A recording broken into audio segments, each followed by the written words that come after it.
I think as a parent, you're teetering this line of, do I put my foot down and say, no, you can't take it? Or do I throw my hands up and say, you know what, this is a lesson you need to learn on your own?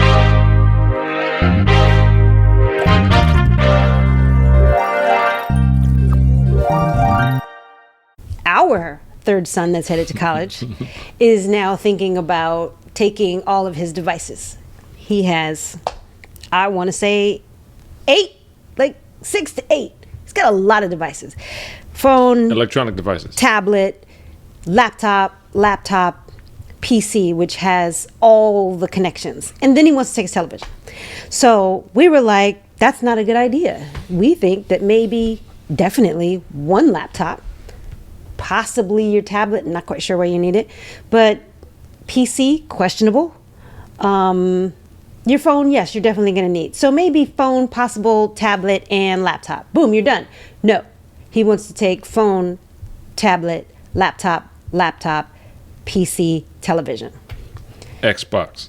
Oh my God, and the Xbox. So we both have very black and white opinions on how to proceed. What is your opinion? First, background. One, he's a visual artist. iPad that he draws on all day for his art projects. And his major has something to do with that. Okay. Second, he runs a YouTube channel that uses game capture from the Xbox, which requires a television or monitor. Mm-hmm. So now we got, automatically, you got phone, iPad, Xbox, TV. The PC requires a monitor. That's 5 plus 1. That's 6. The PC is how you capture the game. That's how you do game capture from the Xbox, and it requires a monitor. So now you got 2 TVs or 2 monitors and the iPad and the laptop. So that's a lot already. Yes, it is. And then we got him a laptop for college, and he already has a laptop, an older one.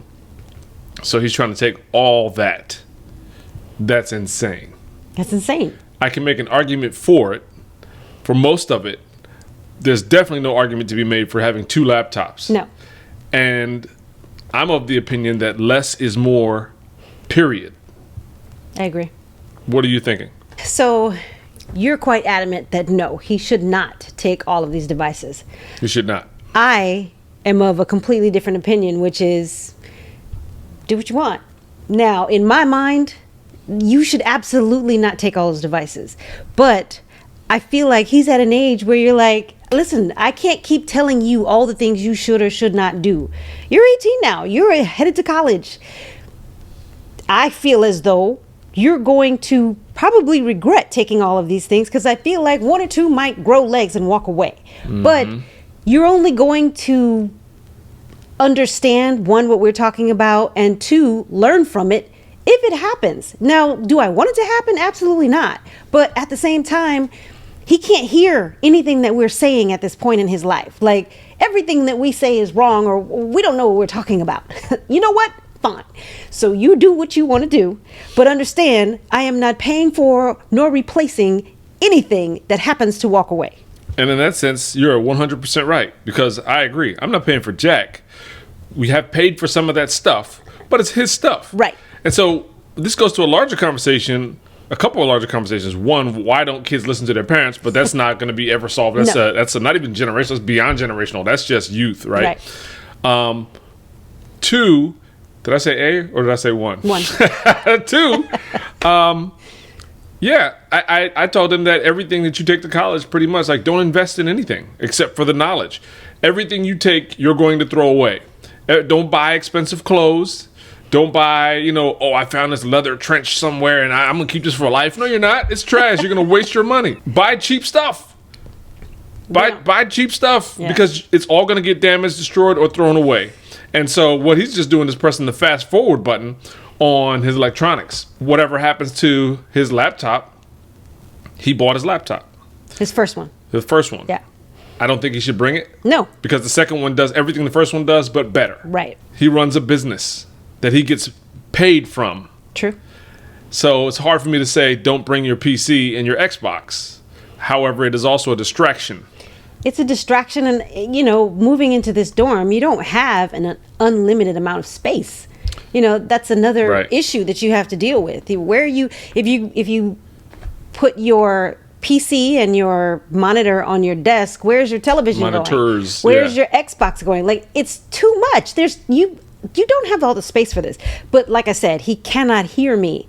And so at this point in time in their life, like we have constantly said, I'm in advisory mode. Yeah. I don't think you should do it. Right. That's my advice. That's key. And my bigger concern is, like, if I said that I wanted to cook more because I knew it was good for me, it would save me money, and I could cook better things than going out to eat. Yeah. But I filled up my kitchen with bicycle parts. I'm not going to cook Right. because I can't even get to the kitchen. So this is college. You're going to college to learn and study and get instruction, but your desk is going to be full with video game YouTube channel stuff. How likely is it that you're going to get college education done? When are you going to have the time? Because we know that it takes him hours a day between video editing and recording. So, like, when exactly do you think you're going to find the time in order to do this? Still have some sense of a social life. He's talked about joining clubs, and you still have work to do. And we've also talked about, getting a part-time job while he's there. So, like, I really have no idea how he's going to handle all of this. We have seen our daughter do extraordinary things that we didn't even think she was capable of, or that I wouldn't say capable of, but that would be on her radar when she got to school. So, with that said, I would say, who knows what he is capable of until put in that situation. I want to say we'll have requirements of him, but there are things that we... You have no requirements? Yeah, I have no requirements. He doesn't even have to get a job? He has to eat food. So we've paid for the meal plan. He's got a roof Yeah. over his head. Yeah. His requirement is that he does what it takes to go back next year. Okay, so then he doesn't have to get a job. Even though I know he's going to get a job because he's a person who is independent. He wants his own money. I And he, honestly- like me, he likes to shop. So I honestly wouldn't get a job. Not first semester. I- What I would do it's a lot. It is a I lot. would get my classes going. He's only got 14 credits right now. We're going to try to get 15, which I think is great. It's low enough that you can get used to college and what kind of time it takes to study, because there is some real studying.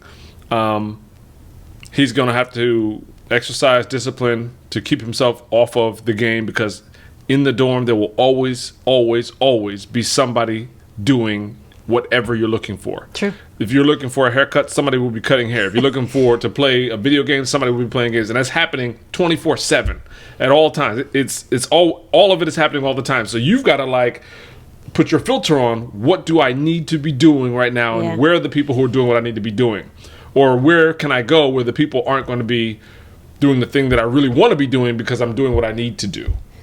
And what we haven't talked about, you touched on it though, is that I've lived in the all-male freshman dorm. He's moving into the all-male freshman dorm.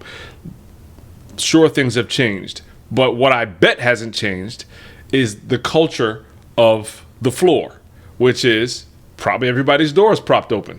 True. It's not just who's in my room that I'm communicating with. I'm communicating with the whole hallway at all Right. times. And I'm walking in and out of my room. Yeah. Yeah. There's guys down the hall playing music. He might be playing a video game. I might want to stand there and watch him play. I might be playing against him from my room. We might be yelling through the hallway, I just kicked your ass, right? The door's open. Right. And so inevitably there's also some element of people who like to take other people's things. Yeah. Unfortunately, but true. And then it's not even your own room where you could say, when I leave, Right. I close the door behind me. Right. I have to go to the bathroom, I'm closing the door behind me because it's hallway bathrooms. You have a roommate. You have a roommate. And you've so got- you could leave and lock the door behind you, but you have a roommate. Right. Yeah. You've got thousands of dollars worth of stuff in the room. Yeah. And It's just neither not one of smart. you have been in college before. So, It's 100% not smart. But like I said, he can't hear us.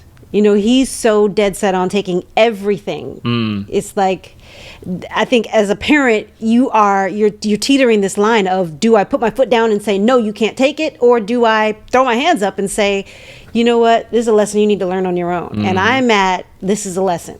right. I feel like you're at, if this boy doesn't make the decision, I'm gonna put my foot down. No. No? I'm not. Okay. No. And I'd like to hear from other parents to see how they've handled this stuff. So you may not agree with the way I'm doing it. Or how I'm doing it. Right. So I would Just like chucking up the I deuces. would like to hear from people to say, hey man, help me learn. Advise me. Be advisory mode for me. I'd appreciate that. Right. That'd be great.